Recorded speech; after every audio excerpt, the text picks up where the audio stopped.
at a retail location where we're helping them live stream to Facebook in order to increase sales. So this is a great way to reach out to large audiences and really build attraction and engagement with online viewers. Hey guys, Tess here with Stream Geeks, and I wanted to tell you guys a little bit about our audio-visual setup for our live stream with Old Soul Decor today. So we're using a simple Diva ring light just to add an extra, in-front key light for the talent. Not too complex, just 2 cameras, 1 light, and a Behringer with a couple mics. Learn about how you can use this powerful Facebook Live, YouTube Live technology to reach large audiences, attract them to your page, attract them to your business, and then take it the next step and engage with those people. So we attract them, we engage them, then we close them as customers. That's how we get them into the store. So this is an incredibly powerful technology. It's so much less expensive than radio, television. It's a brand new horizon for advertising. And we just finished a live stream for a local entrepreneur. This is actually your idea, Malcolm. What do you think? This is great. It worked out so well. We had Britt and Tess up here going back and forth, learning about all the creative things that Britt is doing. She makes purses and other leather goods. It's American made, it's Westchester made, it goes out through the world. And what we're trying to do is help Tess spread the beauty of what she's doing throughout the nation and the world. We are helping them get their word out, their marketing word out in a quality fashion. And we're ahead of the curve, and people like Britt are going to continue to benefit from that for a long time, I think. And it becomes almost a core piece of content that the business owner can use to pin to the top of their Facebook page.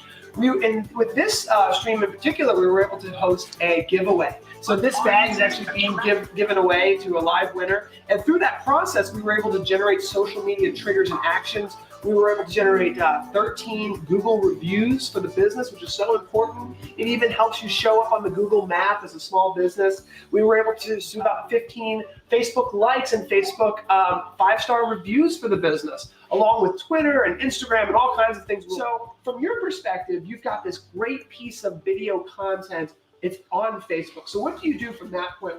We work with the business owner to see what we can do to promote it. We put money behind it, and we want to reach the widest audience possible. And we all know social media is a great vehicle for that, but a lot of folks don't know how to leverage that to the extent that what you're doing right now.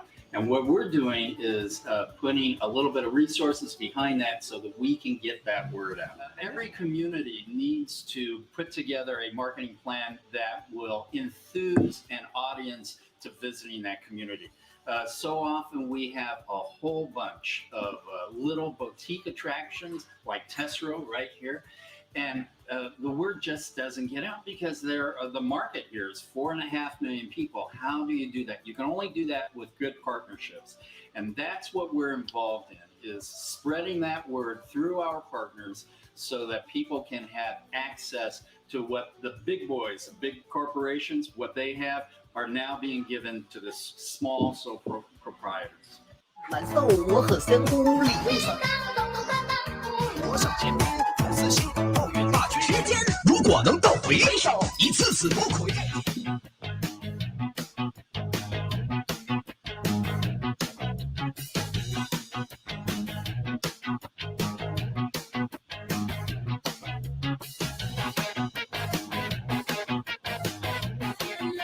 I don't compare it to Instagram, Snapchat, Facebook. It's a different social community experience.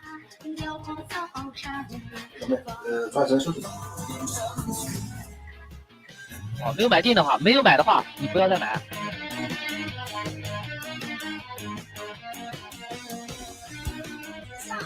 这个我也会这样。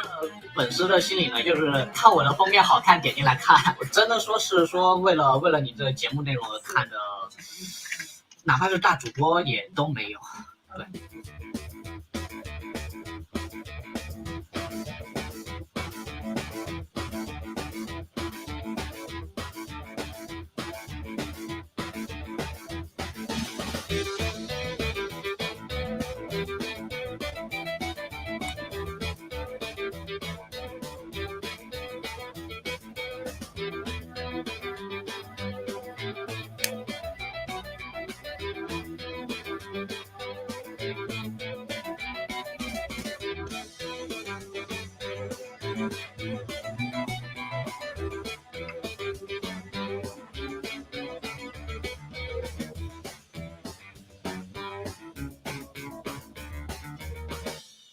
比如说一个主播头上面会有一排那种头像，然后越靠前的就越醒目嘛，代表他的刷的钱越多嘛。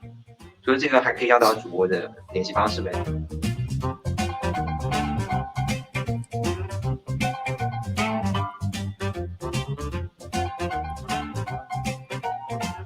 就相当于一个精神恋爱吧，只是自己想出来的吧。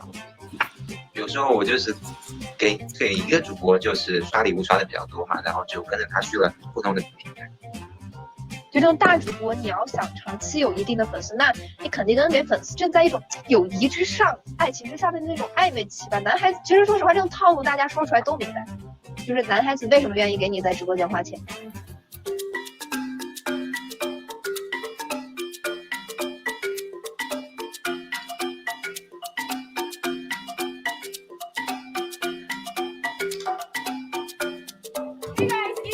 It's your boy Action Jackson. Here. Watching live.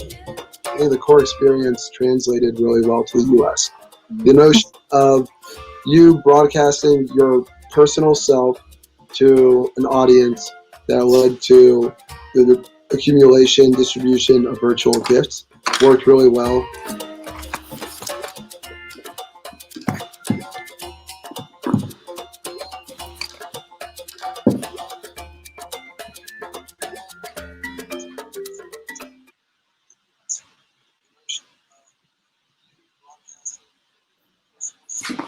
Good morning, everyone. Good morning. How are you guys doing? First of all, before we start the show today, do not adjust your screen. Nina is not here. Okay. And for today, yes, I'm taking over the show. Don't be shocked. Yeah. Don't be shocked, right? So because Nina is not here, what we decided to do is that we bring in Pauline to come in, right? If you guys have not met Pauline, Pauline is part of our team as well. Okay, say hi to Pauline. Hi, hey Pauline. All. Hi. Okay. So now, welcome to another episode of the Just Langgar PopCast. We are here today again to talk about video. If you remember last week, we were talking to one of the FB influencers, Sujimi, and we were talking about how all businesses should be content creators. And what we wanted to do this week is that we want to explore more into content creation, right? So what we're going to do this week is this. We are talking to three business owners who started creating their own content or live show during the lockdown, right? And live shows, Pauline, either you like it or not, is also another form of content as well. So do you know that? That's true. Yes, I do. Yeah. It's actually been evolving even more, because of the MCO and the COVID-19 pandemic. Yeah, and it's interesting to see that there's a lot of this live show that's been streaming during the pandemic, and a lot more new shows coming up. And I spend a lot of my time actually looking at some of these influencers creating their own content and all that. So they come up with a lot of cool stuff. That's what I think. Yeah. Right? So are you guys ready for another exciting episode of Just Langgar Podcast? Then strap in for right people, because we're going to be talking to these three exciting people who started their live show during this whole pandemic. So for that, Pauline, let's play the video. Okay.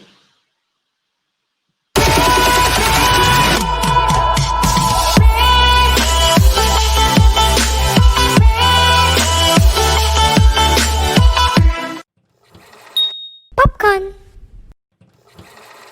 I'm Amin, and with me is Pauline. Right. A newcomer. Newcomer, right? So Pauline has been at the back end most of the time, but today we kind of like bring her forward, right? And today is quite exciting, Pauline, because Nina kind of like FFK us, right? Yeah, man. So why is Nina not here? Just to let you guys know, she's actually currently right now in a training, okay? And she will be back next week, all right? But for this week, what we're going to do is that we're going to roll in Pauline in. And because our host kind of decided to ditch us, right? We decided to bring in three hosts from three different shows instead to come in and support us for today, okay? So we are talking today about live shows, right? And live show is something that's very interesting.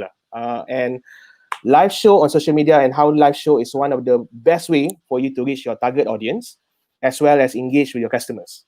Okay? And yet, during the coronavirus lockdown, only a few brands and businesses were basically taking advantage on the situation. But does this really work in Malaysia? That's one thing that I personally wanted to know, because we started our own live show as well. And we also want to hear from all of these three personality, right? Because they started their own live show. And how does this live show basically have impacted them, right? I want to know if it works lah, right? And is this actually the future of marketing? Or better yet, for you guys, if you want to start, how do you want to start? So for me, this show today is for newbies who wants to start, and also for people who are thinking about starting their own show. You really want to tune up for this episode, right? So to answer that question, we invited not one, not two, but 3 entrepreneurs who started their own live show during the lockdown, right? So now, before we introduce these 3 amazing entrepreneurs, just a reminder to our viewers tuning in, feel free to ask questions to our speakers in the comment section below, and we'll do our best to answer all your questions, yeah? Okay. Did I miss anything, Pauline? No, actually, I'm really excited because you know what? Live streaming videos is the fastest way also to get yourself out there. So I really want to hear what they have to share with us today. Okay. So who do we have today, Pauline? Today, we have Vyasa. Okay. Okay, and then we have Niney and Shahnaz, who all started their live shows during the pandemic. Yeah, and I've been following up on their shows quite diligently. And it's exciting to have all the 3 of them here. Let me talk to you guys about Vyasa first. So Vyasa, when he's not live streaming, he is the CEO of Cad Training Centre. He is the founder of Cad Training Centre, and is one of the 100 most inspirational LinkedIn icon in Malaysia that you should follow in 2020. Okay, his company serve the construction, manufacturing, banking, oil and gas, and hospitality sector with training such as AutoCAD, project management, HR, basic to advanced level, Excel, IT programming, and a lot more. Right now, lately during the COVID-19 crisis, Vyasa created the widely watched LinkedIn live show, Conversation That Matters series. Right. Some people actually call him the Oprah Winfrey for the Malaysian version of Oprah Winfrey. I don't know. Some people say that the man version of Oprah Winfrey in LinkedIn. Previously, he was the co-founder of the first privately owned microchip company in Malaysia, Science Labs, with offices in UK and also Ireland. Right. So that's Vyasa, and then the next speaker is Niney. Okay, Niney is an old friend of mine. She is the founder and producer for Ministry of Marketing.Asia. And Ministry of Marketing.Asia is Niney's latest business venture, combining her passion in community service and experience in the world of marketing. Although she just started in February 2020, Mom.Asia has made an impact and a positive reputation in the marketing realm, fueled by the global pandemic and MCO in Malaysia, which provided an opportunity for Niney to showcase her trait as a wartime leader. Niney, a mother of 2, is also currently the co-founder of Chatbot Malaysia, an early adopter of chatbot technology, building their first messenger bot in mid-2017. Today, they serve government agencies, multinational companies, and various other clients, right? And the last guest for today is Shahnaz, also a long friend of mine. He is an experiential trainer, right? A leadership coach, and the first Malaysian samurai game facilitator, right? I know him for a long time. I know his ability to outrageously challenge the status quo in achieving results for his client. He specializes in personal growth, leadership, culture, communication, and interpersonal skill and branding. A very, very good trainer. I say I have a big respect for him as a trainer. Until today, whenever he's at the front and delivering, I'll be like, mulut terangah lah. So he's very passionate in helping micro entrepreneurs to grow their businesses. So let's welcome the 3 of them. Okay, I'm going to give them a kid cheer for that. Hey, what's up, guys? Assalamualaikum. Hi. Good morning. Salam. Okay, aku ni tak, I'm not really used to this whole introduction thing. I'm just taking what Nina provided the script, okay? So I follow the script. Honest truth, that was Nina's script. So the whole thing about having Nina around is this. She prepared everything before she go for training. Okay, that's what I love about her lah. Right? How are you guys doing, huh? Good, man. Good. I'm just surprised that you guys have a script. That's so awesome. Yeah. Kan, right. that is like so awesome. Ada script, apa nak cakap, at what time, at what minute, right? So cool. Yeah. Okay lah. You have overachiever, you have an analyzer in the group. I'm basically just stuff, right? So, okay, first thing first, let's just do this, okay? Can you share a little bit about yourself and what does your business do before the MCO? And personally for you, how does this whole MCO affect your business, if it did affect your business, right? So who wants to start first? Vyasa lah, you start first lah. Okay, so I run a training company, right? So we do things like AutoCAD, Excel, project management, and a lot of computer-based training. We are based in Puchong, and we have a physical center.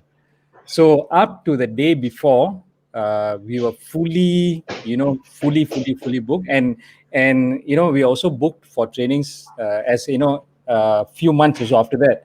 But immediately, the moment the MCO news came out, from like this, it just went down totally to zero. And all my training friends, community members, the training gang and all, it's the same thing, So we just went from normal operations right up to zero straight in just one day. So so that's what I do lah. So before the MCO, during the MCO, this is what happened at the beginning. Okay. Yeah. All right. Shahnaz, how about you, Shahnaz? For 17 years of my life, I've been doing a lot of trainings in coaching. And in the last couple of years, I started to be some kind of a marketing advisors to a lot of SMEs and also micro entrepreneurs, because that has been quite a challenge for a lot of Malaysian entrepreneurs, the marketing side of things. So I've been doing a lot of that. And of course, on the 18th of March, everything came to a full stop, simply because trainings are no longer something that is going to happen physically. And also a lot of companies and the clients that I had was badly affected by the pandemic. So of course, when a company owner is faced with that kind of crisis, marketing may not be on top of their priorities. It's completely understandable, because most of them will probably be focusing on their employees, how to feed them, how to get them to still have a life in this pandemic. So completely understand.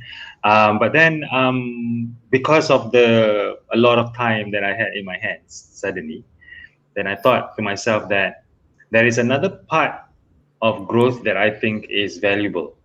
And it doesn't come from a training room, neither does it come from formal coaching, but it comes with conversations. Because I feel that partly one of the reasons why my life I feel a little bit enriched is because I have very good people around me to have beautiful conversations with.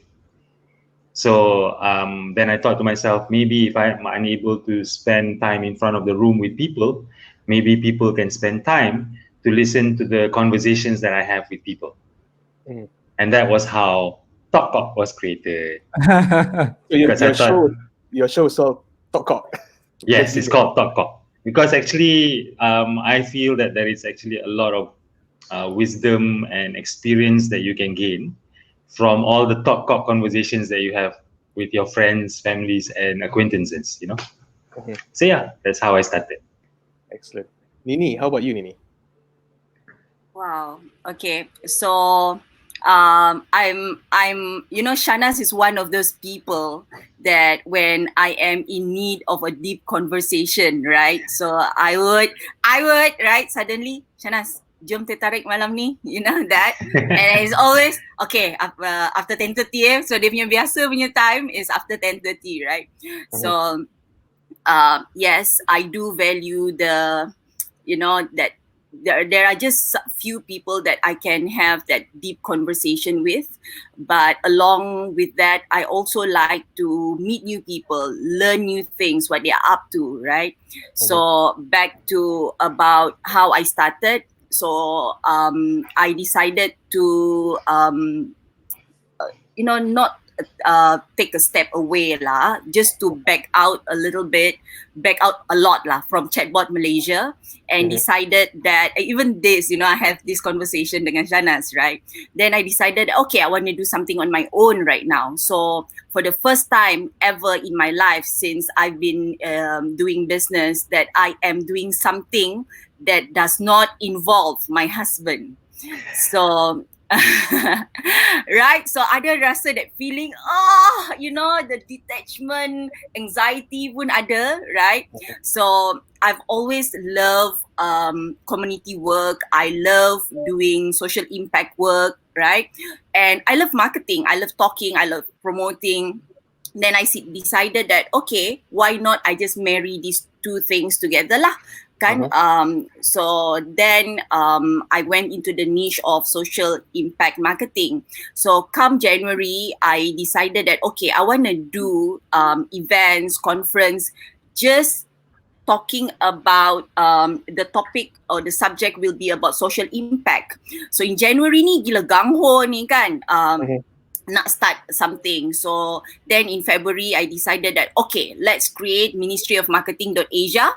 Okay. And I would like to have a conference called Her Rise Story Unconference, because I want it to be like very casual, very two-way macam tu kan. And then it went really well. Had my sponsors secured. So at that time, even if I run the conference, right, kalau orang tak ada beli tiket pun, I could have run it at break even at that time already, okay? So as we enter the month of March is the month of International Women's Day kan? So International Women's Day, normally I ada banyak booking lah, training booking, speaking booking, conference and all that. So then I was really happy, although ada juga worry dalam hati ni kan, that alamak, tapi macam this pandemic is getting more and more serious. So as I was speaking the first week too, as I was speaking in conferences for International Women's Day, I think it was 9th of March. So it was my last conference. It was supposed to be 150 packs or so in the room, right? But come that day, they informed me that they can only have 50 packs in the room because it was for mindshare that time. So then the numbers going lower. Habis. So all I can think of at that time, oh, how, right? Damn it. Then boleh cakap damn it ke? Tak apalah. Then you know, I thought that in my head at that time, right, was like, I need to re-strategize. So that was 9th. And the week after that, I was supposed to be on Bernama to talk about Her Rise Story. So then I took that opportunity, that few days, 3-4 days, to re-strategize how to introduce a virtual show for my Her Rise Story lah, as a way to pivot. So I actually started the first episode of Her Rise Story before even they announced MCO, which is 12th of March. So ever since I kept on going lah. Oh wow! So yours is basically pivoting from what was supposed to be a conference, and then it turned to a live show. Yep. How interesting. Yep. Okay, interesting. Now, why or how did you guys start your first online live show? Was there an intention behind it? Because I remember for me, when we started it, we just want to test things out. We do not know what we are doing, and we just did the interview just ad hoc, and there's a lot of technical blunders that's going on behind the scene. That was why we did it in the first place. I was just testing things out, right? Do you guys plan things out, or what was it? What's the why for you guys? Okay, I'll go first. Yeah. Aku ni is one of those people yang dah planning gila punya bro. Dah buat research, dah plan kan, dah set up equipment semua. Since 2019 bro, aku dah set up all that kan. But I just never went live. So aku you know what? I think it's time for me to just stop my mind from working and just roll with it lah, you know. In other words, I think I need to channel the Niney in me, you know. And just go with it. Why are you thinking so much? And that was how it started. Without much thought. I just knew that I wanted to share my conversations with people. Okay. You know, that's all I wanted. So I just focused on the intent rather than the mechanisms. And I think that was how it started for me. Okay. So for those of you yang gila-gila punya nak planning, nak dapat equipment semua, cakap kau, I waited for about a year. So you had the equipment and everything for what, year plus? Gila. Correct. And I was like, what am I doing here, man? Getting caught up with all the knowledge and information out there, but my body hasn't started yet. So I just had to switch off my brains and allow the body to start. Yeah. Okay. Okay, Vyasa, how about you? Okay, so for me, we have been doing some videos like for own company lah, the short video clips and all that before the MCO. It was just more to explain, our products, explain, what's the necessity and all that. And then, suddenly when it happened, I had no plans at all for this, this kind of live show at all. We had some plans earlier on, and like Shahnaz, we had this, big plans and all that. It just to chat, and it was more planned for physical interviews in our office, with the lighting, blah blah blah, and all the stuff. Again, like Shahnaz, Shahnaz, I connect with you, man. I bought my green screen 2 years ago, and then my wife is telling her, "What the hell are you doing with that stuff? You got all this stuff, this tripods."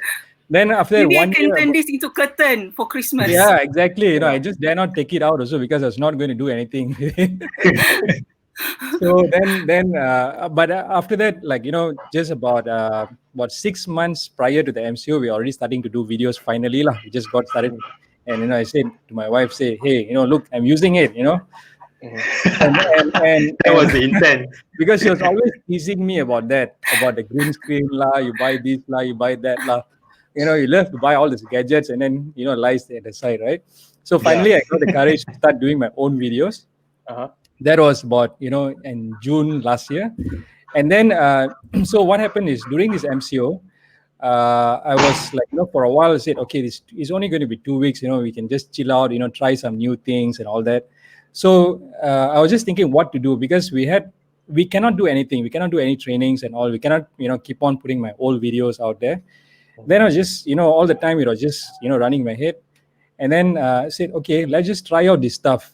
There's no big intention for these live shows and all that. Just try. Okay, let's just interview.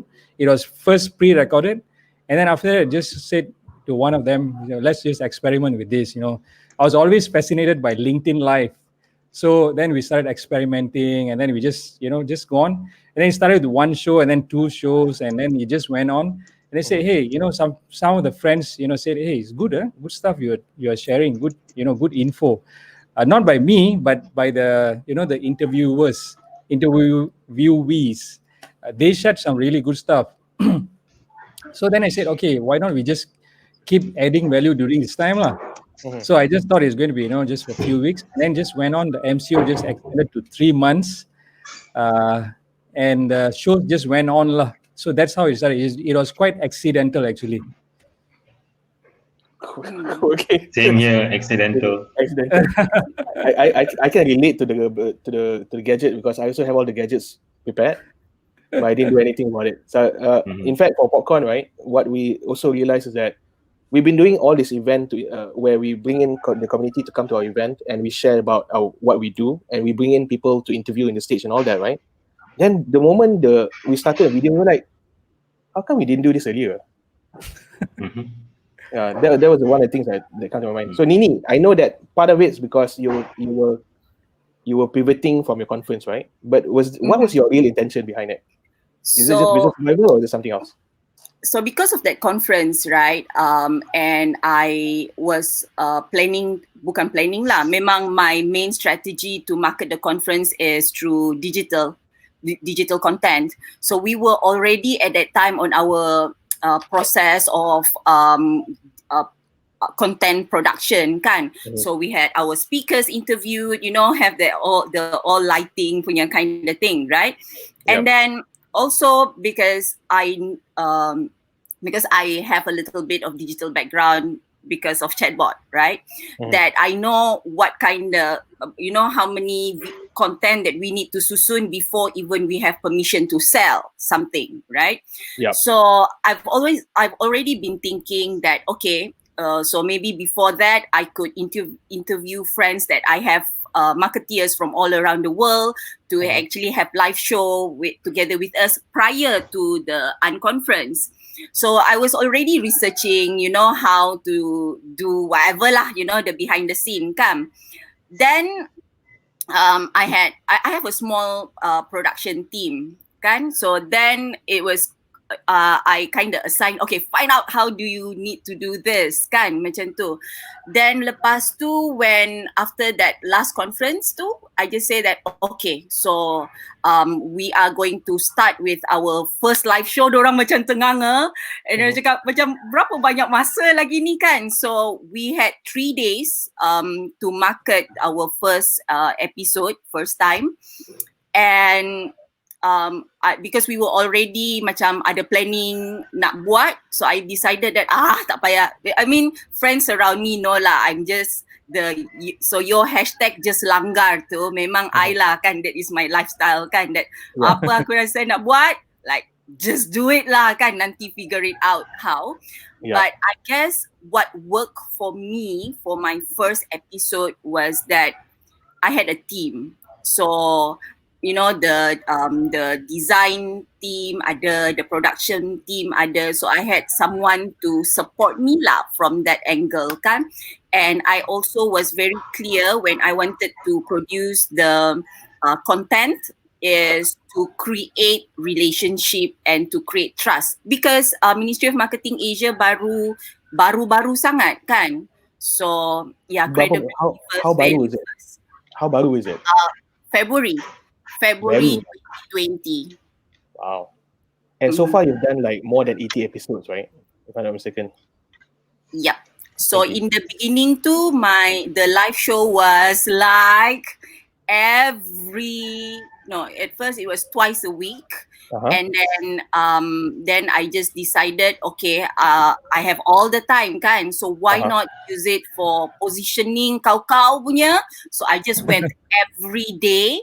And the plan to have international speakers, you know, connecting balik dengan the marketeers from all over, it was made possible lah straight away, you know, and they were excited. And you know, sebab mula-mula MCO tak banyak lagi orang buat kan, jadi you hantar invite pun people want to be part of it, right? Straight away they say yes. And yeah, so that worked lah for me. Okay, I'll get back to you soon, but I'm going to go to Shahnaz first. Shahnaz, how many episodes have you done? Maybe you can tell us a little bit about what Talk is about. Because I think yours is a bit unique, is it? Not just the episode, not just the show, the timing, everything is very different compared to what I've seen online. So actually, that's what I normally call my chats with my teh tarik sessions lah, mostly. So I'll probably most of the time I'll tell my wife that, hey, I'm going to talk a bit with this person, talk a bit with that person, you know. So the talk term is something that I'm always been calling my shows, my live, my chats. So I just thought, okay lah, bring it online and just call it talk lah. But then, you know, make it less controversial. I needed to find a slightly more professional way to position it. So then it became Talk is about creativity, observation, and knowledge. So it happens. So maintaining professionalism, you know what I mean? That's all I can do so far. So it happens at 11:30 because sometimes conversations can lead to many different cabang, you know. And sometimes the cabang may be a little bit unpolitically correct, or maybe a very strong opinion about something, or a show of passion, you know, through the words that you use when you're describing something, you know, a lot of profanities may come out, maybe, for example. So that's the reason why I have my shows be at 11:30 most of the time. So this is to make sure that the kids are already asleep. Correct. So if your kids are watching, it's not my fault anymore. It's actually your fault for allowing your kids to watch. So anyways, yeah. So I know it doesn't make sense because it's a live show that is going to be on my wall for the, you know, forever and ever, right? So yeah, of course everyone can watch it. But yeah, ask your mommy, ask your daddy to watch my dad's show. The show is called Talk. Yeah, I know, right? Didn't think that far though. So maybe that's the problem. You know, I switched off my brains completely. But yeah, I'm having fun with it so far. Again, I love the idea that most of the people that I've been bringing on the show are very candid with their thoughts and their opinions as well. And I think that there is a lot that we can learn from some of the masters that I've brought actually on the show. Like I've brought For example, I brought Ashari once, Pop Tani, and he's one of the masters. His brain is like, he can touch a plant that is dying and the plant can start to regrow. That kind of person Ashari is. He's like a plant whisperer, right? But yeah, with all that amazing knowledge that he had, we were so lost in the show so many times because we didn't understand what the master was talking about. And then suddenly he lightened up a little bit. Then he suddenly realized that, hey, yeah, Sheila. But then it started to become a little bit more relaxed. But then on the other hand, we brought someone like, Tengku Jan. Tengku Jan, who is our Prince of Drift. He's Asia's renowned drifter, okay, and a professional race car driver. Bringing him along and suddenly listening to him talk, it's like, oh my God, this guy is so human, He's like, for so many professional drivers, he's probably got Jan's poster on their walls, But talking to him, he was so candid and he was willing to share so many things about his experiences in racing and also as, a skateboarder. So it's all really good conversation. And I think that is the only thing that I would love to hang on to with regards to the show. If the show were to ever grow, it will always be surrounding the idea that have good conversations with people, and there's a lot that we can learn. Yeah. Okay. Vyasa, how about you, Vyasa? What's your show about? Mine, at first it was quite random, actually. Right? We just, masuk lah, like Niney, just friends. As long as there's some good, they have some good content to share. Okay, just masuk only, right? So, but later on, I just looked up and sees like, some of them are very inspiring in their real life lah. In their own ways, in their own platforms, they are very inspiring people. So, like, I personally wanted to hear them, but so we brought them on board, and then it became, the theme was trying to get inspiring people to be on the show lah. That is right now the theme. Inspiring in terms of their skills. Some of them are in the business side because I'm very passionate about business. The other one is in terms of ideas. Some of them have really out there ideas, and they are really they have done a lot of research into that. So I like to hear them out. So we brought them on the show. So that's the origin of Conversations That Matter. And how many episodes have you run so far? Since now, I think about 45 plus. I didn't really count the last few ones. Yeah, it's about, I think, 45, between 45 to 50, I think. Okay, that's a lot. I'm sensing a trend here between you and Niney. It's like the first few months of MCO, you guys are like, oh yeah, exactly like what Niney said. The first few weeks, especially, it was because it was quite exciting for me also to do that. So it just went like, okay, tomorrow who's going to be on the show? We didn't think too far ahead. Just whoever can masuk, as long as they have some good stuff to share. Okay, just come on in. Just jalan first, jalan first. Think later. That's why I like your the quote. Just langgar. I love it because you just have to do it, man, and then think later. Niney, how about you, Niney? What's your show about? I'm hearing like Shahnaz is from the Titarik, and then he turns it into a show, right? Vyasa is all about inspiring people, right? Ideas. What about your show? What is it about? What Her Rise, how the name Her Rise Story came about. It's funny tau. So I did ask Shahnaz this. I don't know whether Shahnaz remember ke tak. In the beginning, I wanted to name the unconference as Woman on Top. Jadi kan, Shahnaz cakap, why the unnecessary controversy kan? So then, because Woman on Top, of course, sexually, it just means that lah kan. Then lepas tu why Her Rise Story is because that I've been in doing conferences, cakap ataupun doing community work kan. So I think being a community builder, right, the question that people always would ask myself, or Shahnaz, I think Aisha is being asked this question many times juga kan, that how do you guys do it? How do you actually do it? And then they will talk about their challenges. But then as women or men come to us about their challenges, hey, you know what? Those are the same challenges that we actually go through too. It's not that we don't go through challenges, but I guess there are just so many workshops, conference or shows out there that people would actually talk about success stories where they are currently being successful. So her rise story is a show or content that amplify on a leader's journey, but what are the real challenges that they go through, so other people could relate to it, and what is the mental model that is behind it, that they rise above those challenges, hence the name Her Rise Story lah.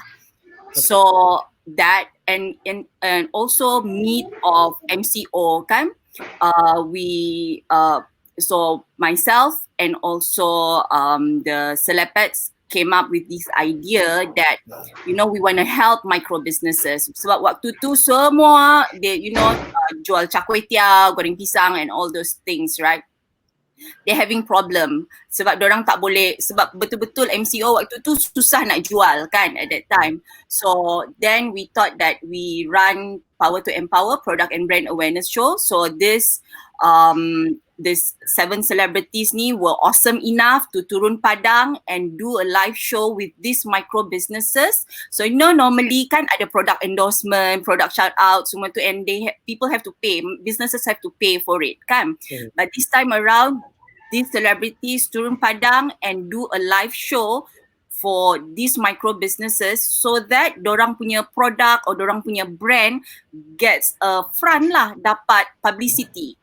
So we meant that show, we are at the 12th episode. Okay. Yeah. Cool. Now I'm going to go to the technical aspect on things, because I think that's something that some people will basically be asking this question, right? Is there a reason why you choose specific platform? What platform are you using? Is there a reason why you choose the platform? What platform you guys are using, and why you're using it? What's the technical aspect behind it? If you were to run the show, right, maybe you can brief us a little bit on how you run it, the how-to behind it. Would that be okay for you? Yeah. So maybe Vyasa, you want to start first? We'll start with you first, because I think you're the first among the first few. Yeah, start first. Yeah. I was actually experimenting, starting out with Zoom. Actually, we started out, and I realized that Zoom only can stream live to Facebook and YouTube. I think the YouTube part came in just lately, I suppose. It was not at the beginning, right? And even at the beginning, when we first explored Zoom, the going live part was not as straightforward. Going live into Facebook and all was not as straightforward. And now you just have to click a button. As long as you are a pro user, you can just have to click a button and you can go live. But before then, in I think early March, it was not like that. You had to do some, a few different steps to go live. But my main motivation was actually LinkedIn Live. So when LinkedIn Live came out, you can't just stream with Zoom. It just doesn't allow it. I can't understand why. I couldn't understand why. Zoom is pretty nice, pretty straightforward, pretty smooth and all. But you couldn't go live into LinkedIn with Zoom. So LinkedIn Live gave a series of, a lot of documents and all on, which platforms you can use to go live with them. You can't go live straight away as in phone with Facebook. Where you can just go live straight away, right? Yep. So when I just studied all the documentations, did a bit of research on YouTube and all, and I found StreamYard was pretty good. And then we just started experimenting straight away. StreamYard was actually, even up to today, they have a free option, and which is like, easily usable by anybody. It's just a click of a button and you can go live. It's just so simple. And then from there, I also realized they could do multi-streaming. StreamYard, you can do, from LinkedIn Live, you can go straight to Facebook, you can go straight to YouTube. And then they had a few other options also. So I thought, cool, let's just stick with it. And so far, I mean, in the 3 months of using it, it's it's been quite quite smooth. Very little lagging, very little of downtime and all, unless the connection from the other side is poor lah, the Wi-Fi, which you can't do anything about it. So for me, the StreamYard is a platform of choice lah. Okay. Any technical blunders that you go through in the last 3 months?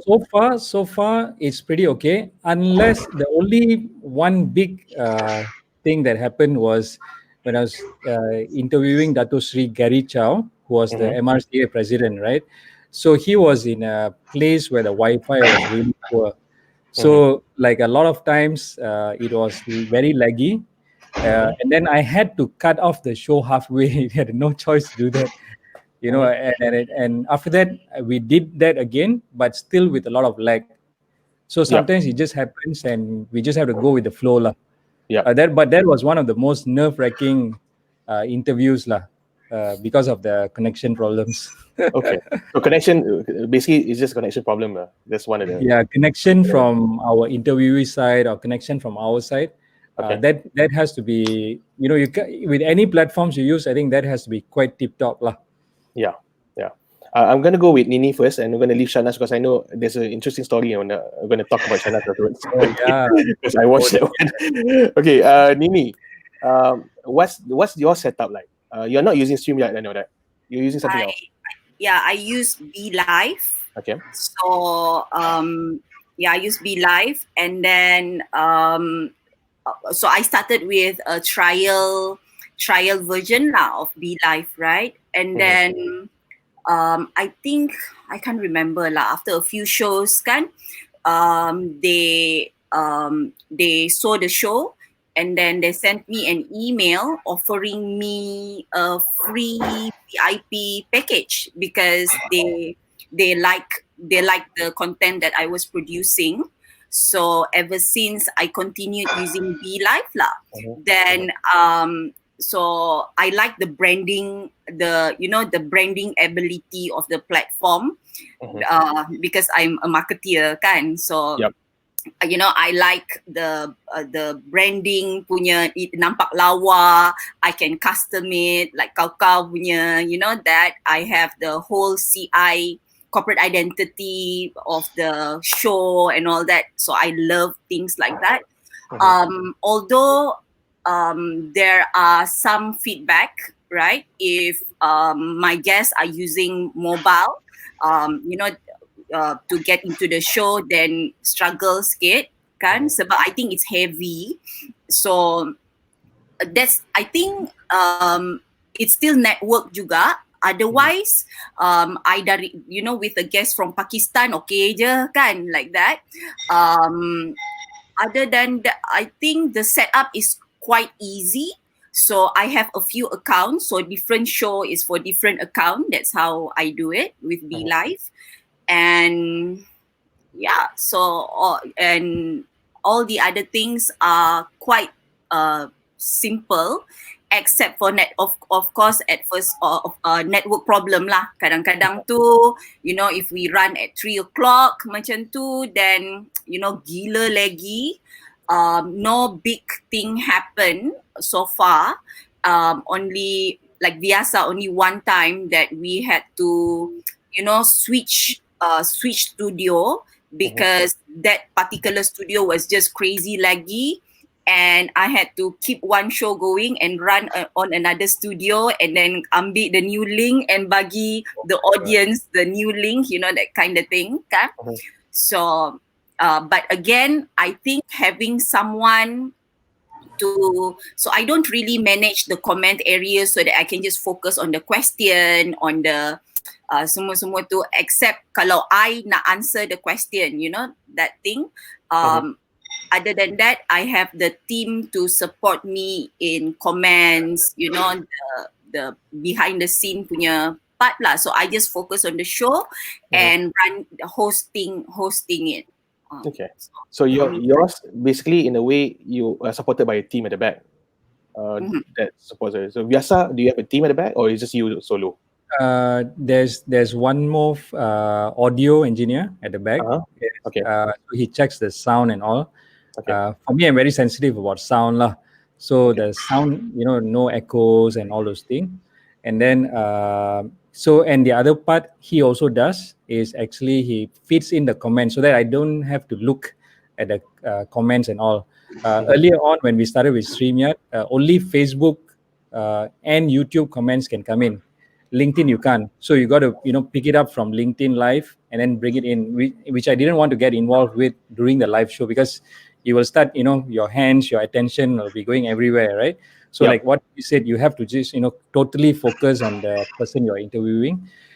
So then later on, LinkedIn also masuk inside. The comments came in into the chat live comments, so you can see it. So then the sound engineer or another person who's at the background always helps actually, because during times of trouble it can ease your headache and you can focus on the interview, because that's what you should do lah. Yeah. So that's why we have Pauline here today. We're going to drag you back in again, Pauline. Yeah, suddenly I said, hey, Pauline's missing. But the audio part, I must admit though, so that is my biggest problem, I think. But Khalif did buy something from IKEA, right? So Khalif is my husband. You know, just now my dining, so I have 2 dining areas. So my living room punya dining area tu ada like a fiber punya thing, macam blinds macam tu kan. So just so that the echo kurang sikit. Yeah. But other than that, I think mic is very important sebab ada masa tu dia kacau kan, dia jadi muffle and all that. So not so nice lah the quality kan. But other than that, right now what I am using is just my MacBook Air punya internal mic. So I guna my AirPods as the speaker and then internal mic from MacBook Air je.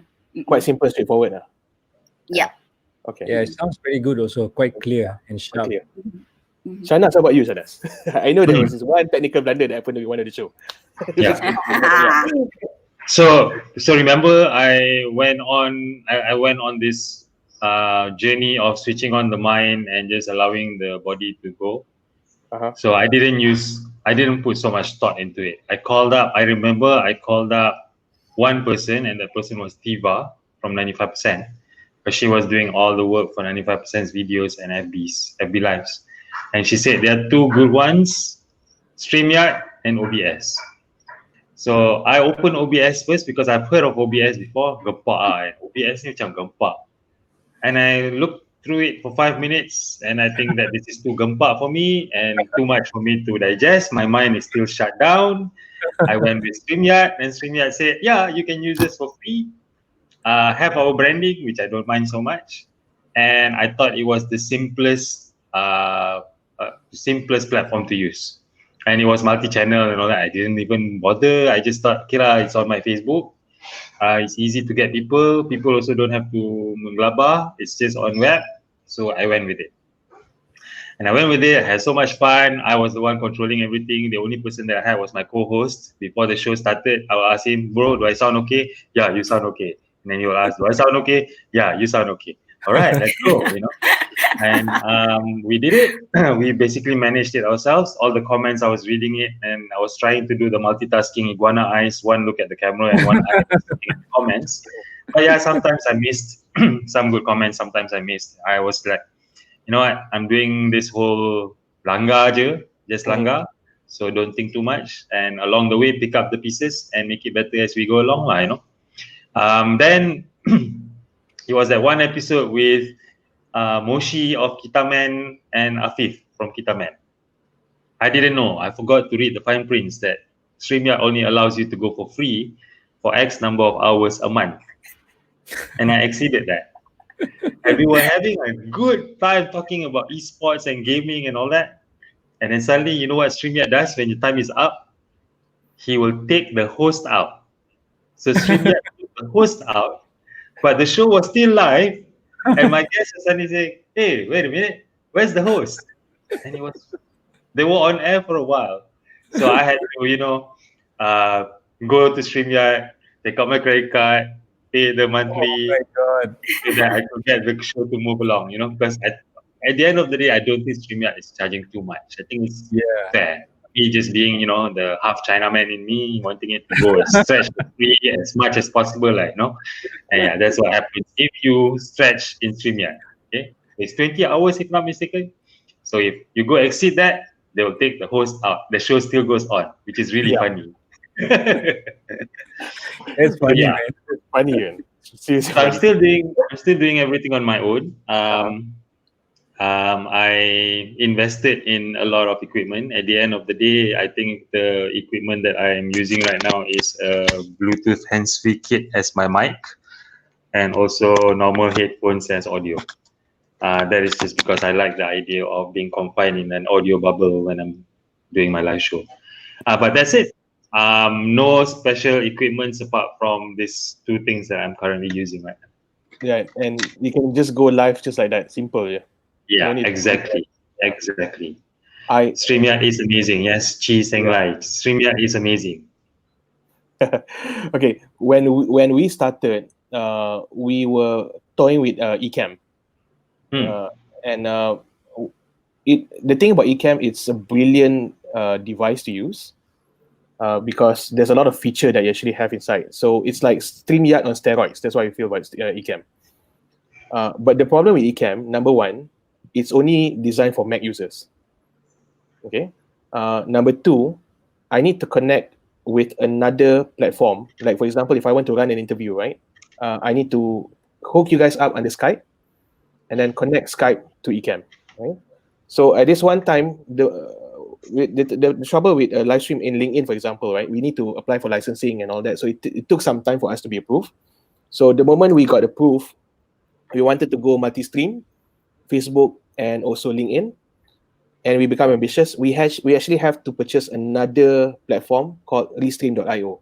So that's like 3 platforms, you know. First one is Skype, then it's Ecamm, then it's Restream, just to go to 2 platforms. Okay, that's when the trouble starts for us. What happens is that the moment we go on multi-platform, the echo sound was there, and we cannot detect where it is. But the cool thing about Ecamm is that they have this community Facebook page, so you can actually go there and find out more. You can ask questions and all that. But until today, we still have not managed to sort it out. So I think that's the reason why today we decided, you know what, let's just go for StreamYard first. Let's go back to basic.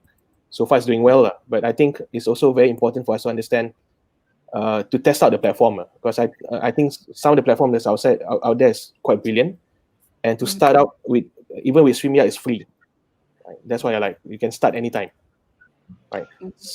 I do hope StreamYard has more functions as it grows, because I think the StreamYard community is also growing.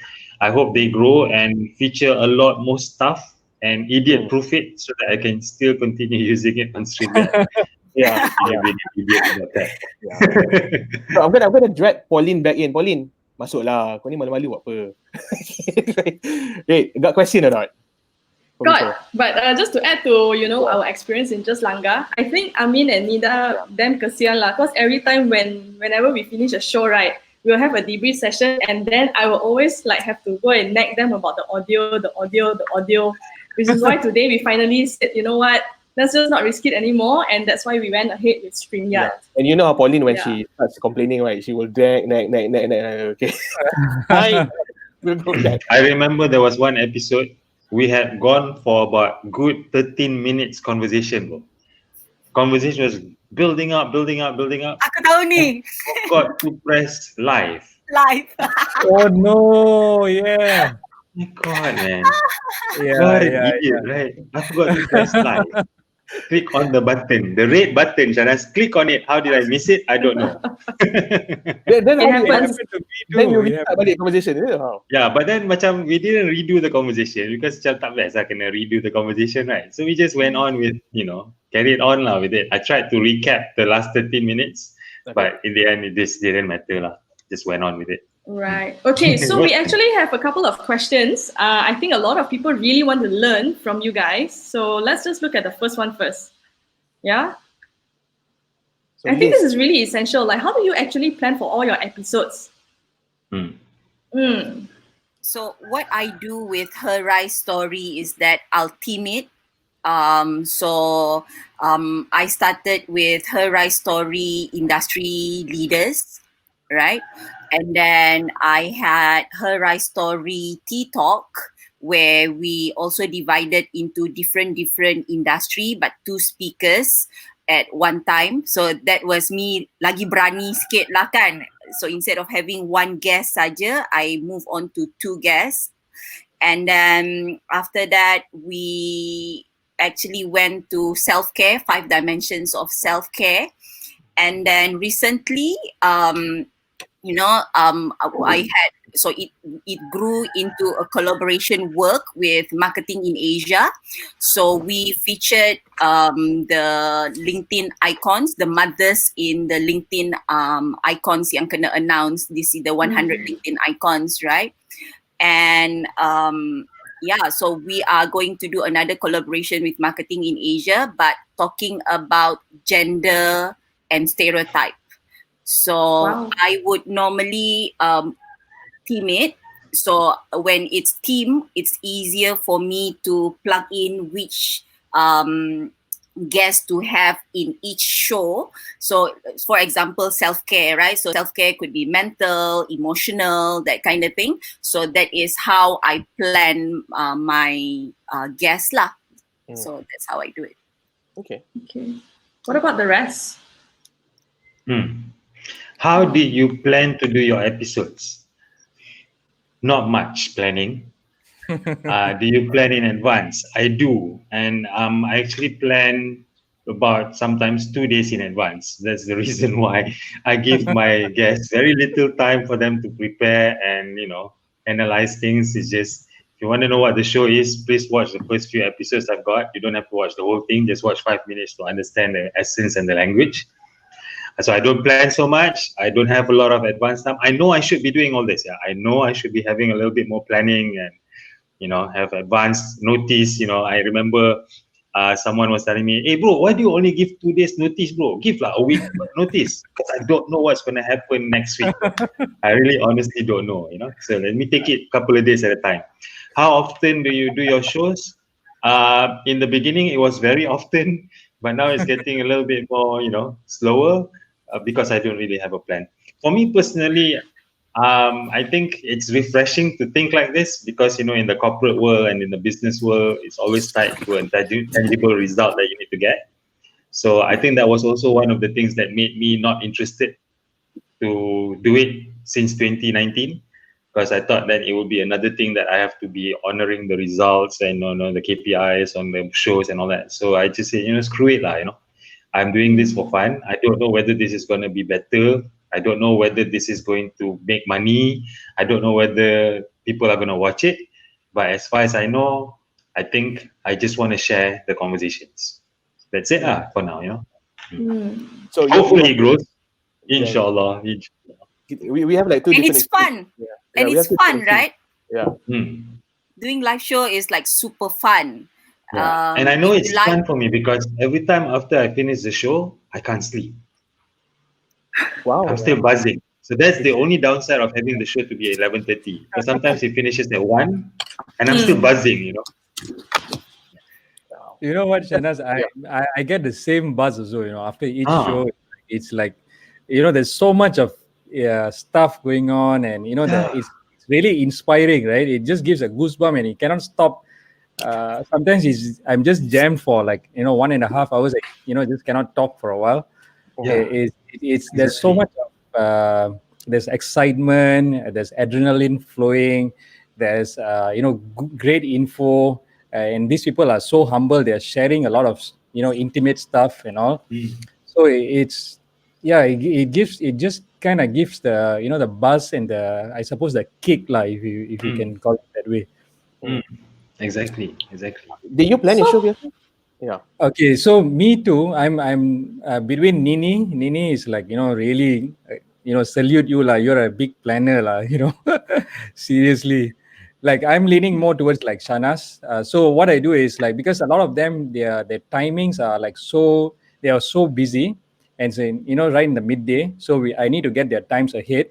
So what I do is I just because it was running nearly every day, right? So I just get them, okay, so this guy okay, so like Roshan is coming up and he's free like next week, and then so and so is coming up and he's free or she's free this. So I just plan accordingly that way, around that way. So it's not like so far ahead, not so much of themes and all. As long as they're inspiring, they have something good to share, they muscle in the show, and then I just try to fit in my show accordingly lah. Mhm, mhm. Okay. Yeah, which goes to the next question I want to ask. You had Datuk Nicole David as your guest. Yeah. Yeah, and some of you guys have like Shahnaz, you had like Tengku Jan, Niney, you had like, I don't know how many already. You had like a lot. Okay, walk us through how do you manage to get all these people to come in and basically talk in your show? So, so some of them actually happen to be personal friends. So we just just call them, and they happen to be also quite free. Like what Niney shared earlier lah. They were free early, especially the first few weeks. Everyone was a bit jammed, right? Companies were jammed up, people were jammed. Everyone is in the stuck mode, right, at that time. So like we just called them up, and they said okay. And some of them, for example, like Dato' Nicole David and all, it took a little bit more time because I don't know her personally, so I had to go, first write to them. And because like the social media side, okay, just there's no response yet. So eventually through friends, then I got to some of them. For example, like Dato' Nicole. Some of them were like I just write to them personally. I don't know them, they don't know me, so I just write to them, and they said, yeah, why not? Let's go for it. Okay. So now it's getting a little bit tougher now because people are starting to get really busy with their normal working life already. So it's probably have to do the late night talk session. Maybe we should do a crossover, bro. Yeah, and also that'll be fun. Yeah, you should do that. Do that more often. Yeah, that'd be fun. Yeah. Shahnaz, how do you prepare guests? How do you? Yeah, where do you get them from? Okay. I think for me in the beginning it was a lot easier because honestly I didn't realize that there were a lot of people who were like me, who actually wanted to do something online, but just never had the push. So when I told them that I was going to do this, would you like to be on my show? Of course, I went to friends first. And I went through friends. In my friends list, there were two groups of friends. One friends who cannot say no to me, and the other one who probably say no to me. So I just went with the top list first, the ones who can't say no. But I realized that they were excited about it because it was a nudge that they also needed to be online. So it was I just became the person who said, hey, do it on my show lah, bro, so that it's less risky or whatever it is that they were thinking about, right? And because of that, then they started also taking a look at creating something for themselves or wanting to be more involved. So I think it was good for me. I was grateful that way because I was actually, while I was helping myself, I was actually helping them to get familiarized with this whole idea of FB lives and all that. So yeah, that's how I plan. Who do I ask? Who do I invite? I think I invite people whom either I've heard a lot about them with regards to having nice conversations with, or people whom I have really nice conversations with to begin with. Plan wise, not much, but I do have certain things about them that I feel that I want to share. Like for example, last night I had Prem from Mix FM. I think as much as people know about him in Mix FM and all that, that's pretty obvious. But for me personally, what I wanted to highlight was here is a 37-year-old dude who is well known, who is on a very good trajectory up as a professional person in the industry and all that. But he went back to college. He's currently doing his degree. So for me, that was something that I wanted to share about, what was it that really got you wanting to go for your degree for the third time? This is the third time he's going to college. And for me, that is just amazing because I wouldn't think I would have the courage and the mental state to go through what he's going through right now, So I thought of that more than anything else. So it wasn't so much about what they are really known for, but it's about certain habits and certain things that they're thinking about that makes them amazing in their world, bro. And I want to correct that part. Thanks. Cheryl just said, what? There's a comment here. Shahnaz, I can see why people watch the show. You have such a vibrant personality. Oh, dapat compliment Thank daripada you so much. Thank you so much, Kiwa. Thank you so much. Yeah. Love it. Malu. Blushing. Cheryl, you can inbox Shahnaz and have a teh tarik session with him. Then you will know what's real conversation with Shahnaz is like. Yeah, if that really goes through, Niney, I think I will have to start having my teh tarik without sugar. I'll have too many teh tarik today. Okay, so we are running out of time a little bit, so I'm just going to go to some more questions, right? Okay, what's your biggest challenge when you're doing this, right? And if from that challenge, is there anything that you learn from it? As you're running all these shows, what's the biggest challenge that you're facing so far? I think I can answer this. Yeah.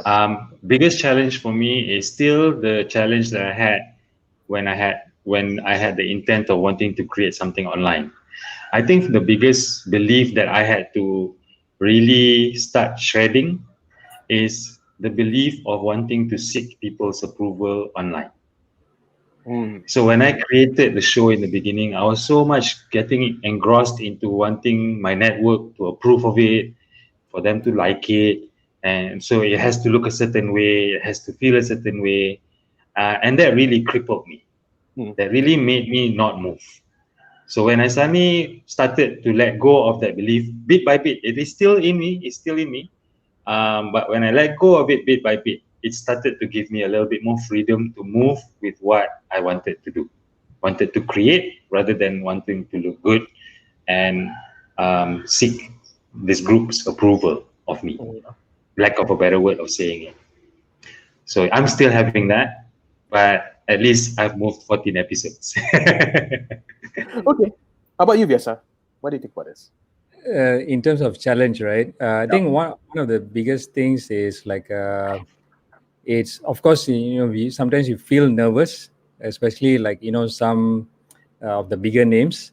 You don't want to just go there and then just blunder your way through, or just just jalan saja lah. No, it cannot be like that lah.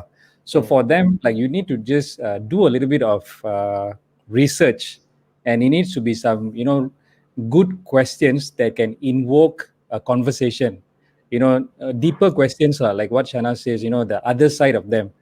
That they have this media side where everything's good, everything's rosy. This is a press release and all those things.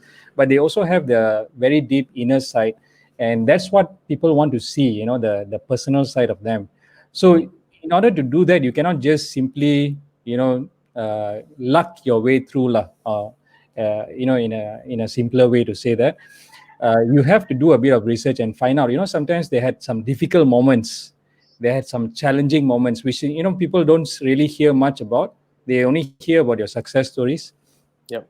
So to dig that one out, you have to do a bit of research, and then be humble and ask the questions and let them speak out. And a lot of times they actually do that lah.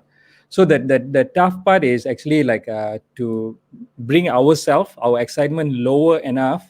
Not because when you at a very high excitement, you can't can't think rationally sometimes, right, Shahnaz, Niney?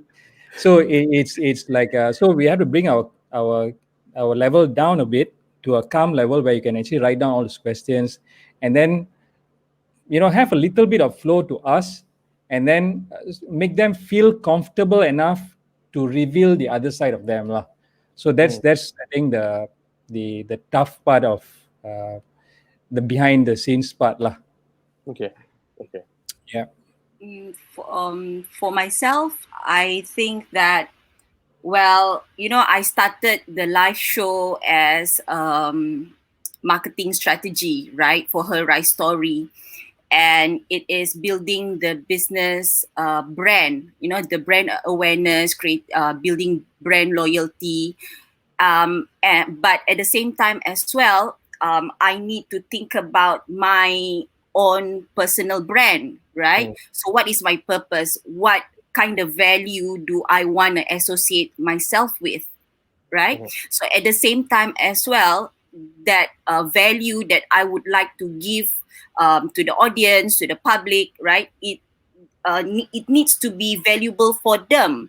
So I don't know whether this makes sense, but whatever that is valuable for them needs to be aligned with what kind of social impact that I am, the persona of my business as well, from my business. So my business value, the value of my personal branding, and contributing value to the audience. So that needs to be aligned.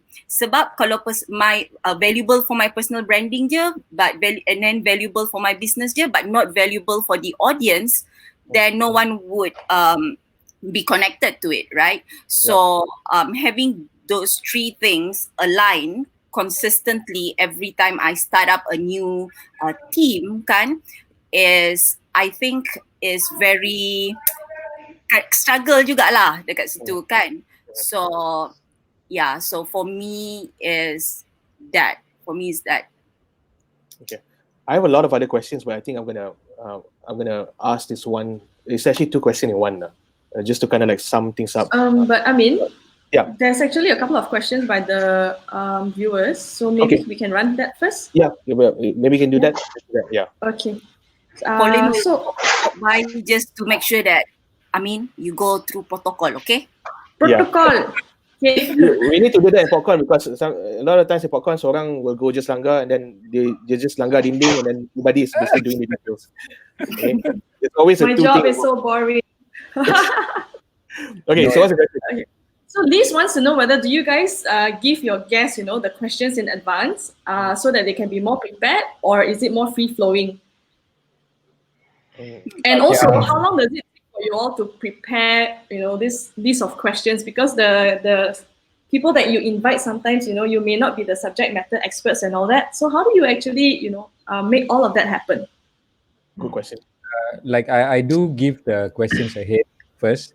I have a kind of outline, and then I'll sometimes I have a conversation with them before, way before. Like I just call them up and then talk to them. Find out about about the topic a little bit, because sometimes it's very strange to me also, certain things that some of our audience, some of our interviewees, they talk about. For example, the infinite game theory, which is like, I don't understand that part at all before.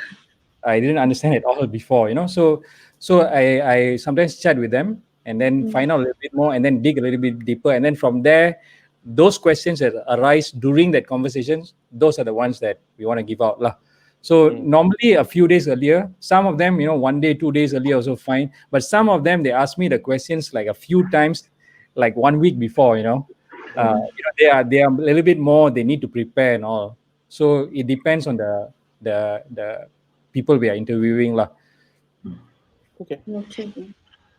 For me, the name of the show kind of disarms people a little bit. So they don't think that it's a very serious show that's working towards my advantage.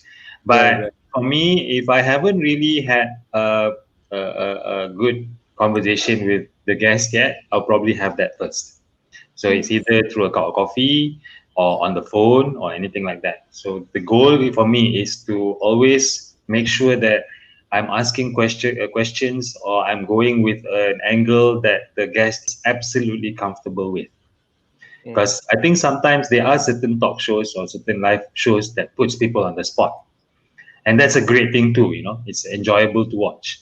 But I'm not about putting people on the spot that way. So for me, it's more about understanding which area or what areas are the guests comfortable talking about and expand further. And if it gets very comfortable that they want to share deeper, that is absolutely on their choice. It's not something that the show is encouraging them to be lah. But of course, I'm saying this all after 14 episodes lah, guys. In the first few episodes, there was no such thing. It wasn't so eloquent as that. Apa kau nak buat, Syed? Aku pun tak tahu lah, bro. Aku nak buat je lah. Tengok jadi kan. Itu je lah. Jalan. Jalan je kan. Jalan je. Yeah. For me, I just jalan. So I have a preset questions according to the theme of the series lah kan. So I have different team, right?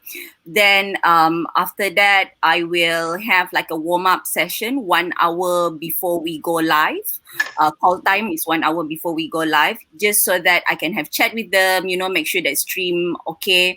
And then during that time, then I'll ask them some personal question and ask for permission lah, whether I could ask those questions or not, but still very related to the theme of the series. And then because I just started a new show sekarang ni, it's called Serve and Grow Together. So in Serve and Grow Together pula, I angle it a different way. So I'm like moving another step ni, cuba lah, just another just langgar, is that I want to include more partners in the show. So I call them campaign partners, where I would like them to do some sort of social impact content, right?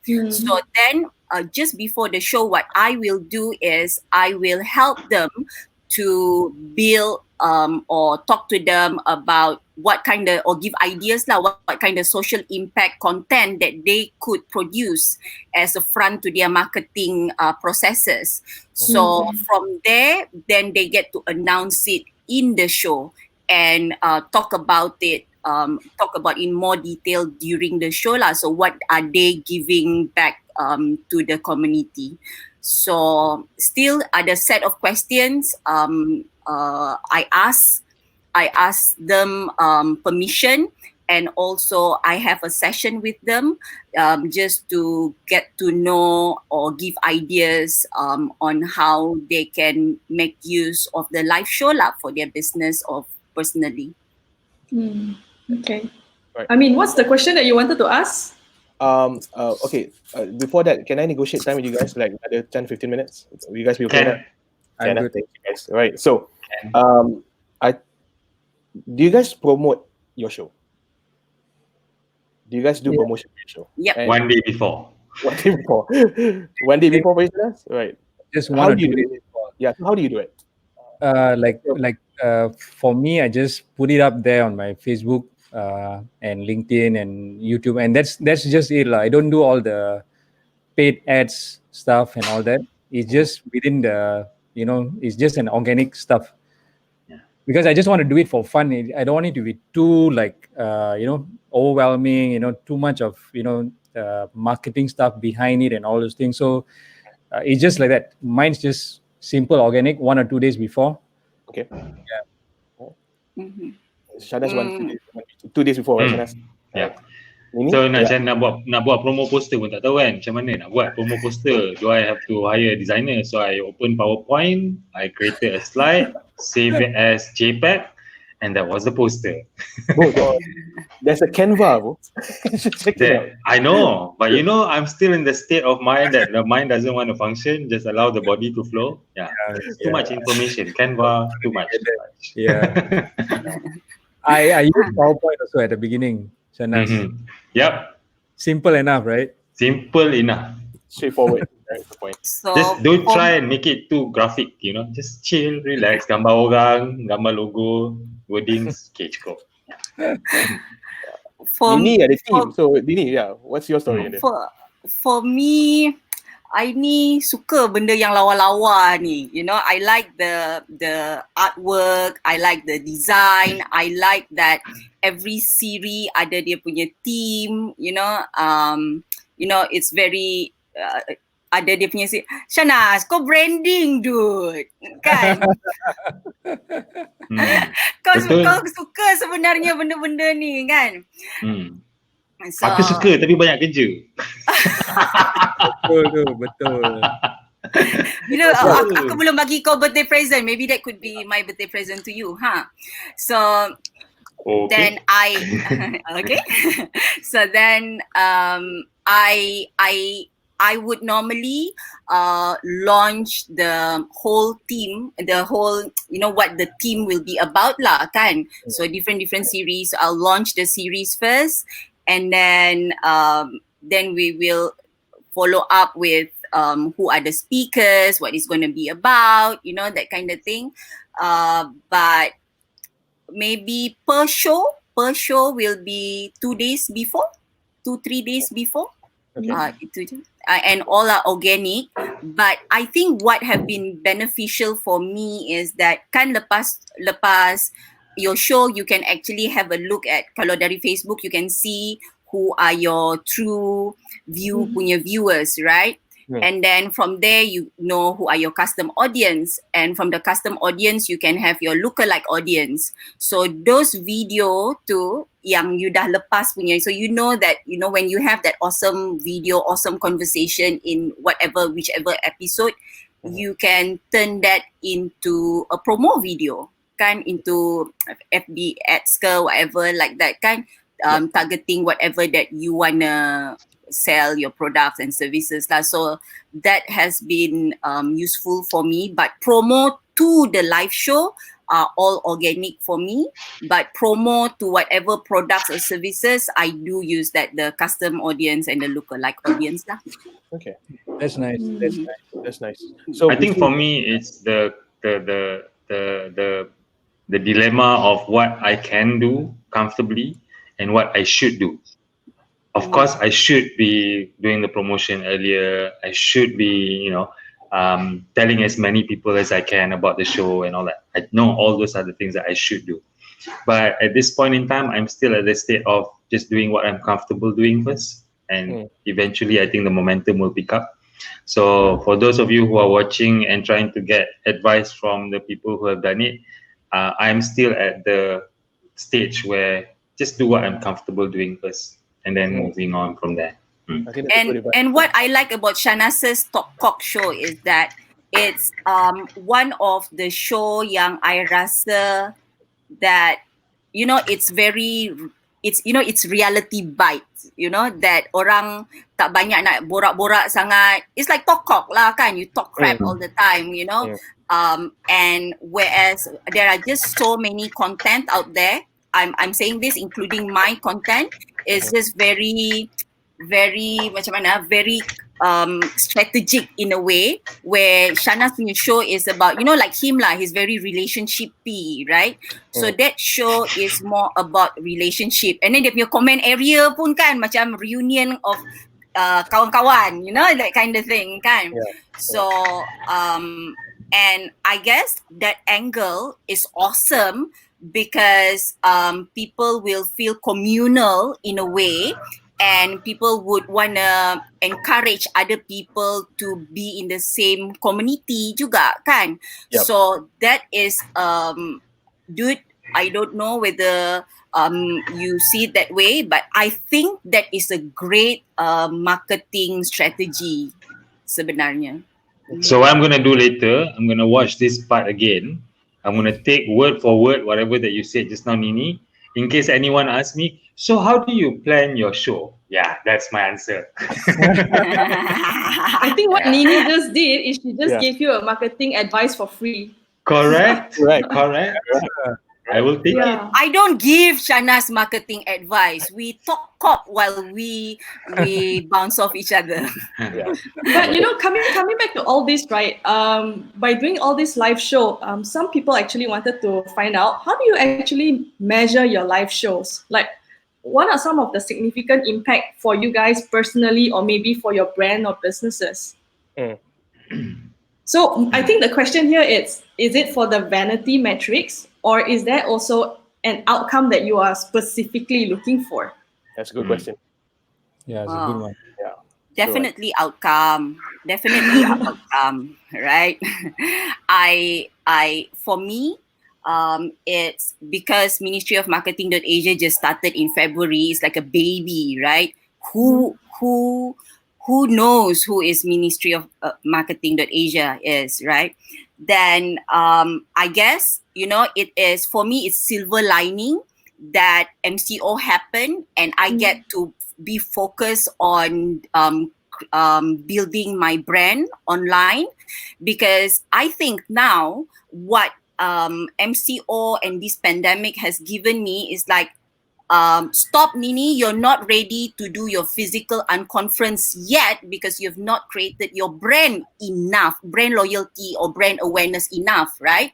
So that time, me being at home and creating the content has given me that opportunity. So now that, I've created relationship, I've created trust, and I feel that if I were right now, if I say, okay, 1 bulan dari sekarang, I want to produce a physical conference versus me in February, right? I think that, the level of confidence, I think I am more confident right now because I have that space and time to build my brand. I think riding on what you say earlier with the advice you gave, Shahnaz, your brand is also indirectly associated to your community based, right? Because you say if you were to shout out right now to do your physical conference, what you have, your assets is your community that you have grown, right? Okay, that's brilliant. Yes, how about you? Yeah. So, like for me, it has been a tremendous opportunity, lah. Actually, at first, it just started out, just okay, let's just do something, add some value, give some good content. Okay, it just started out like that. But what I realized is like, some friends actually, wrote back out of the blue, and sometimes I haven't talked to them for years already. I said, hey, this person said something, and it's, it touched me a lot. It gave me some ideas, or it inspired me. So that was very interesting. That take back was, very touching, and it sort of inspired me lah further, right? In terms of branding for the company wise, now I have, like what Niney said lah, we are building affinity, we're building trust, we are building closeness, connection with our audience, and a lot of my corporate contacts, we built a lot of new corporate connections, warmed up our relationship a lot more compared to a total cold contact. So now they know me and I know them better because of this, right? We are much closer right now compared to calling them totally cold and nobody knows each other, and there's no relationship. Now there is love. So I would say this live show gave that opportunity to me. Okay. Cool. Shahnaz is thinking. Yeah. How do you measure the success of your live shows? For me, the biggest measure of success is my show is up. I'm very, very grateful for that. But I'm not sure. Yeah, I'm not sure whether I think the measure of the success of the show is if there are more and more people after watching my show would want to have conversations with people they admire. So it could be your CEO. You could be working as a manager in a big corporation, and the person that you really admire is your CEO. And you feel that you don't have access, or you are too low. You could only catch this person during a town hall, and that's only 3 to 5 minutes that you probably have with that person. But you really want to pick this person's brain. You are inspired by this person, like what Vyasa said, right? So I just want to try and make it seem like it is actually not that difficult. Actually, what you could do is just to pick up the phone and text. Hi, I'm really inspired by you. I really want to learn so much from you. Would you like to have a cup of tea with me? And just following that theme is how I have gotten to have a lot of conversations with amazing people. I remember once, for me, the thing that broke this belief. I used to have that belief that these people are inaccessible. You've got to have protocol. They're not going to layan everyone. They don't have time to layan everyone. Why would they layan you? But it was an award, an advertising award show in Singapore that I went, and Tony Fernandez was one of the guests. And he was after he finished his session, he was outside the function room, and he was on his phone. And I saw him, he was alone, and I thought to myself, you know what, this is it. this is the time lah. You know what? I'm just gonna go for it. This guy doesn't know I exist. I don't care. So I went up to him and I said, "Hello, sir. I've been wanting to come up to you and say this. I think you're an amazing person and absolutely inspiring. I really want to have more conversations with you.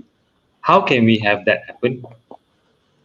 And you know, I think maybe I put him on the spot, and his response was, "Okay, let me give you this person's number. Give this person a call, and tell this person let's arrange for something." Wow. So it's like maybe I'm putting too many beliefs in my head about amazing people. You know, maybe they actually do want to share. They really do want to share what they have, and it's just a matter of is anyone asking. So I just measure my success with that, you know. Maybe we just need to ask. And I hope whoever watches the show, if you have someone inspiring in your life, go give that person a call or nudge that person and have a teh tarik, because I think that's neutral territory. Mama stall is neutral territory. Totally neutral. You know, can I add something from a business point of view juga in doing my aha thing, because so that was Shahnaz punya aha, right? That so when I started Ministry of Marketing.Asia is that I have this target audience that, you know, who is my customer avatar lah kan. But then while doing the show, right, I realized that the enquiries, the business enquiries, so yeah, I do get business enquiries because of the positioning I did through the live show, kan. I realized that all the enquiries that I got was so opposite of who my initial customer avatars were, right? So then now I get to have data lah kan. I get to betul ke? You know, these are my customer avatar, or if I still want to go to my initial avatar, you know, what is the content tweak that I need to do? What is the conversation tweak that I need to do, kan? So that have been an aha moment also lah for me, you know. So because we are so new that along the way, doing the live show, you know, getting feedback, getting inquiries, have been an opportunity for me to restructure my business model juga based on the feedback and data that I'm getting, which is brilliant. Yeah. All right, we're gonna go to a rapid fire question. Nina has already prepared a lot of questions, but I'm just gonna go and choose the top 3 questions. Okay, because time right now is like we really like stretching out the time, but it's always good to have friends coming in because always lose time. Okay, so what's rapid fire? Rapid fire basically when I ask a question, you guys jangan overanalyze, right? The first thing that comes to your mind, you answer it. Right? Are you ready for that? Okay. So, in your opinion, should business or people do their own show? Why? Yes, because it builds community, it builds relationship, and it builds trust. I would agree totally with what Niney said. It builds connection and it engages you, and it lets people see the humane side of you, the human side of you. Yeah. I think people no longer decide based on a pitch in a meeting room anymore. People actually, while you are presenting, they would actually check the person online to see what this person is about. So I think it's a good thing to do to allow your clients or your future clients to understand your philosophies, your beliefs, your methods of doing things, your thinking, because all that I think is important in a decision making nowadays. True. Okay.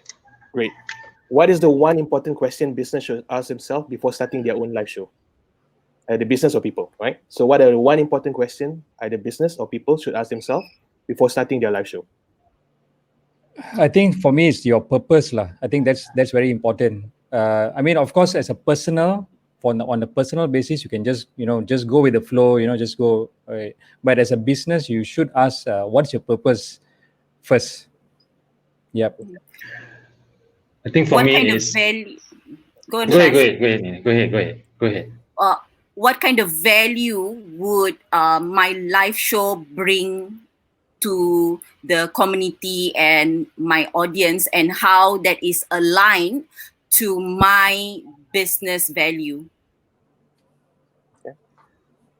For me, it's what are you most comfortable with doing now? Because we're talking about someone who wants to start. I think, like for me personally, I can share is I was so, bombarded with so much information about how to do it. So I think what made me move was just do what I'm comfortable with. The first show that I did, the first two audience that came in was my mom and my aunt. So that was what I was comfortable doing. I didn't promote it. I just went with it. So I think take it a step at a time lah. I think for me, the realization that I'm such a baby when it comes to this online FB live shows, right? Or whatever live shows, whichever platform. I'm such a baby. So like a baby, learn to crawl first lah.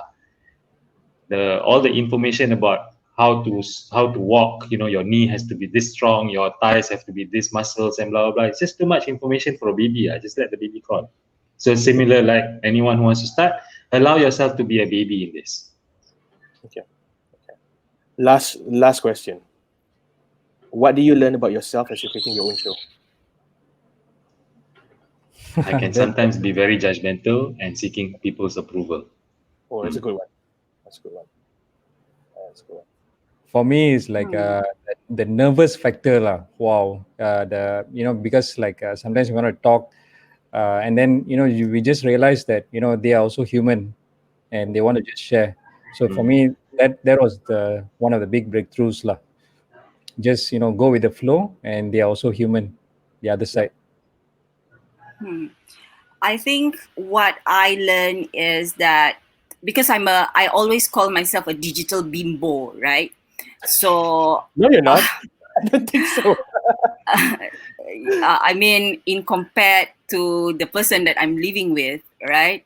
So that, and I think that I can, if I really, we know this, but I really think that these digital things are just so susah, but actually not really lah kan. All I need to do is read read the manual, right? Read the articles that comes along with every software that I need to use. That, and just do it. Just do it lah, buat sajalah. Nanti then you figure out lah kalau it tak perfect or tak smooth, right? Yeah. So on PopCon behalf, I would say for us when we started this, I think the biggest lesson and learning for me is you learn along the way. That's what we learn. It doesn't have to be perfect in the beginning, but every episode is like another learning journey. Every episode is another learning journey. So I'm having fun, but there's a lot of hard work behind it. Okay, cool. I wanna share this before we go. Basically, final words from me. I just want to say that actually I've learned so much from the three of you guys. Let me do it in chronological order. When you started PopCon, I thought, man, this is actually the way to go. And you started building up your knowledge together with everyone in PopCon. And until today, I think you guys have really gathered a huge wealth of knowledge and experience with regards to digital. So you guys started me off in 2019, and the result of that, I started buying equipment. But I haven't started anything yet. Got inspired, beli equipment dulu macam bagus And then I saw Vyasa. Vyasa started doing a lot of shows during the first week of MCO. There were a lot of shows coming up, and I was following you on Facebook as well. Man, this dude is already doing it. Looks like he has got lesser equipment than I have. I can't be sitting down here. So I started doing it too, because of you, Vyasa. And you are, as usual lah, the epitome of just langgar je lah kan. Rendah je, some of the conversations that you talked to me one night before Berteh Tarik, tomorrow you have started doing something already. Wow. So I'm like thinking, if she is asking me for insights and advice, sometimes maybe I just need to take a look at what she's doing and follow, So all three of you guys have really impacted me in such a way that I've done this or started this Facebook Live journey. So thank you so much, guys. I really appreciate it. Yeah. And thank you too, guys, for this awesome conversation. Shahnaz, by the way, I'm going to put you on the spot right now, right? So I've never asked ever since MCO where this live Pauline, show take me is out now. the Pauline, craze, take me out now. the craze of this live show, right? That I've never asked people to be in their show, but Shahnaz, you know, one show that I bloody want to be in is to talk cock with you online, dude. Why I terasa merajuk. I tak tahu mana nak sembunyi. That I know I'm like one of your teh tarik buddy. Kenapa Shahnaz tak invite aku lagi? So your show, you know that people are first starting to follow your show when they start telling you, why have I not been invited for your show yet? So yes, Niney. Right. Okay, you are invited for Talk Cock. Later we talk about when, okay? Tapi then my session boleh talk cock / tit. Boleh? Aduh. Whoops, should I? Sekarang 12.45, Niney. It's still early for this kind of talk. Past midnight. Past midnight time, okay? Yes, Kiva, Wita, I'm going to answer now. The answer is yes. I will have you on Talk Cock later with PM Tepi. Let's talk about a date, okay? Awesome. Awesome. Right, guys, thank you so much. I'm just going to do a quick one for you guys. What's your plan? And if there's your next show, you want to talk about that, because kita ni kan cost promote. So maybe you want to talk about the next show, who's the guest and so on and so on. Right? Vyasa, want to start with us? Right now, there are just like some people I'm just talking to. So I'm just taking a short break because like there's a lot of transformation back to face right now. So I'm just like super occupied. Okay. But I'm just talking to a few people right now. So I just don't want to mention their names yet because I haven't got their permission yet. No immediate lineups yet lah. Okay. At the moment. Okay. Right. How about you, Niney? What's the next show about? So for Her Rise Story, we will be starting back in July. Also a collaboration with Marketing.Asia. We will be talking about gender and stereotype, right? But right now we are running, just launched yesterday, our Serve and Grow Together series, where we are looking for more smaller and medium businesses to play their role in this time of crisis to do a social impact initiative to contribute to the community, right? So yesterday we had the spa edition. So we have two Malaysian Spa Presidents Association presidents in Malaysia, Datin Janet and Datin Dorothy yesterday. Tomorrow we will be having the WhatsApp edition. So I will be featuring my husband and ex-business partner. Then next week we will be having the founder of Jamu Tunteja, also in the Serve and Grow Together series. All right. You are like Nina, you already planned ahead. That's what I like about it. Yeah. A lot of Nina and Niney. Yeah. Shahnaz, what's your plan, man? Having Niney on the next show. It's planned for me. That's I love it. Okay, guys. I bet you planned that 2 years ago, right, Shahnaz? Yeah, man. Yeah, man. Right, so I'm afraid we don't have enough time, right? I think we like drag ourselves like another extra half an hour. Guys, thank you so much for being here, right? Just to summarize things for today, I think if I were to summarize our lessons, my own personal lessons from what we got from today, number one, just start, right? Start small. Number two, build it as you go, yeah? And stop over-analyzing. Equipment doesn't matter, right? And number three, have fun throughout the whole session, throughout the whole journey. Right? I think it really does impact you. It really does impact the businesses that you are in. I think for Niney personally, I think there's a lot of business that comes in right after that. Yep. Right, Niney? Okay. Alhamdulillah. Alhamdulillah. Ameen. So thank you so much, guys. Super insightful session, right? Pauline, anything you want to say to that? No, I just want to say thank you. It's really brilliant. I hope that, people who is watching this will get inspired, because at the end of the day, if you have something great and you know that it's going to be helpful to for the community out there, then just start with that good intention first, because there is just so many values that you can get out of it later by just being the first to give, right? So yeah, just push through, like what Shahnaz says. And thank you guys so much for coming on board So I'm gonna today. give you like a kids cheer, yeah? Yay! Thank you. Okay.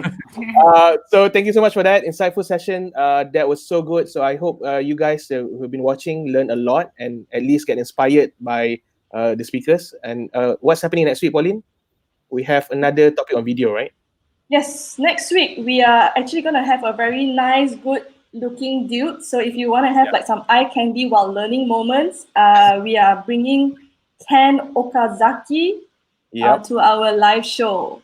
So who's Ken Okazaki? He is, when I first saw him, he was actually doing a promo on how to do lighting for video. And then after that, I just follow him and got to know that he's actually the man behind Peng Joon. He assisted Tony Robbins for some of his show and also some of his videos. So this guy is like the guy when it comes to video marketing, right? So we'll be interviewing Ken Okazaki next week. So stay tuned for that. We're going to learn a lot more about video marketing and how from the video marketing guru himself. Okay. So with that, if you love this video, please give it a like, all right? Share it out and tag someone that you know. We'll appreciate the insight. Remember to follow us on PopConfest on all our social media. We are in Facebook, LinkedIn, Instagram, Twitter, Telegram, you name it. All social media platform kita ada. And I look forward to meet you guys again next week. All right. And with that, bye guys. Thank you so much, guys. We'll see you again. Bye. Bye. Bye.